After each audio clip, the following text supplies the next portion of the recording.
Working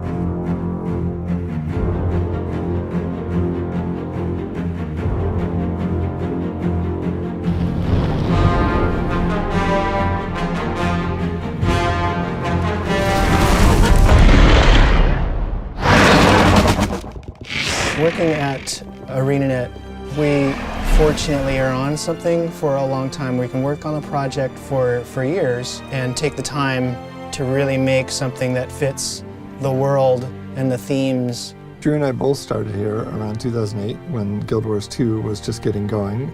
We're pretty much given free rein to do what we needed to do to make the game sound as good as possible. Guild Wars 2 Heart of Thorns has this rich artisan kind of feel.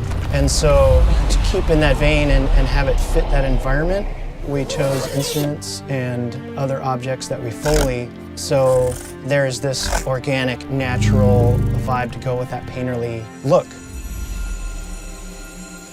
We're very fortunate to have our own Foley room right next to me here, so that we can step in and record whenever we want. We had this gold city, and we wanted to have this shimmer and have some life to it and have a kind of a musical tone.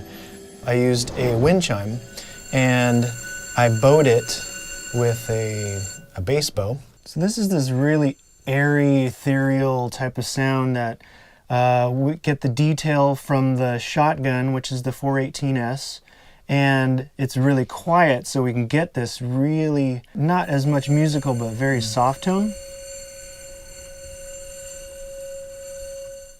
So we have this sand on ceramic, and then the next layer is the wind chime. And then both of those feed into a really large reverb, which we impulsed on location at the Fort Worden Cisterns. And it's like a 40-second reverb. It's just ridiculous. You put the two together and you have this really large city ambience. You have a day-night cycle and that kind of progresses, and then you have, on top of the day-night cycle, like what is actually happening in that city. And so the ambience shifts with that, the behaviors of the creatures shift with that, and then the whole thing kind of comes together when you play it.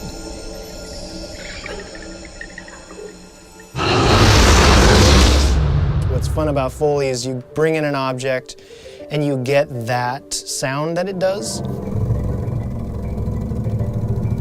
And then you try to kind of find what the other secret thing is.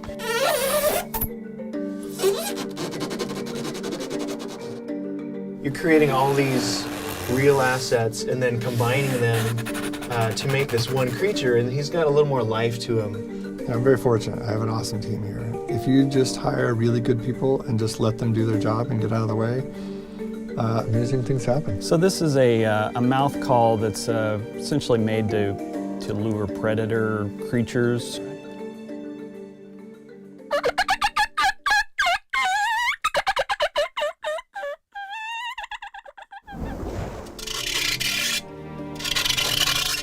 With Foley, you can really kind of explore short and long and loops and really tie it all together when you're doing the sound design.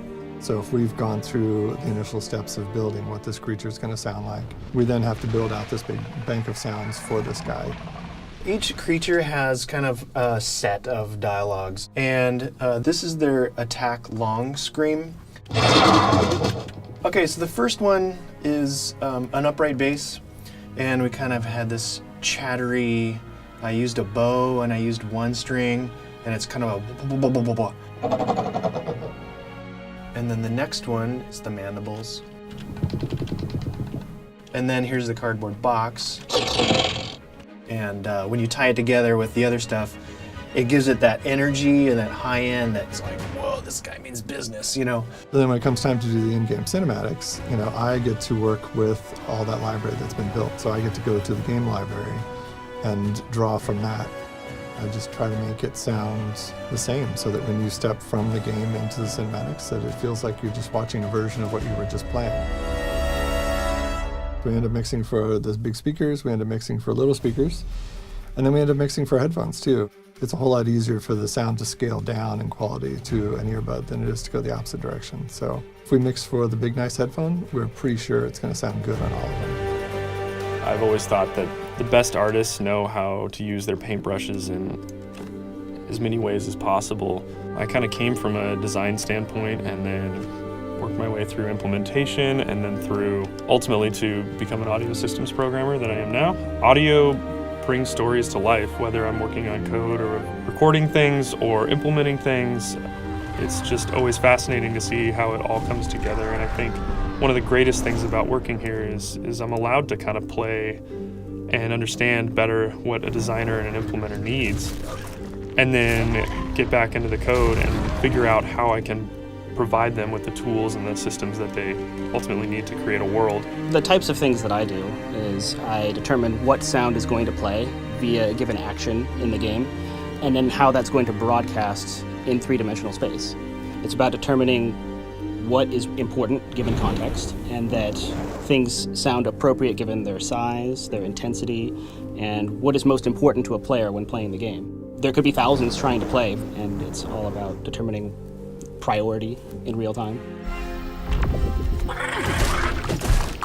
This time around for Heart of Thorns, it's learning from what we did, exploring some more options, and hopefully tying in with the story and what the art team has made and bringing it all to another level.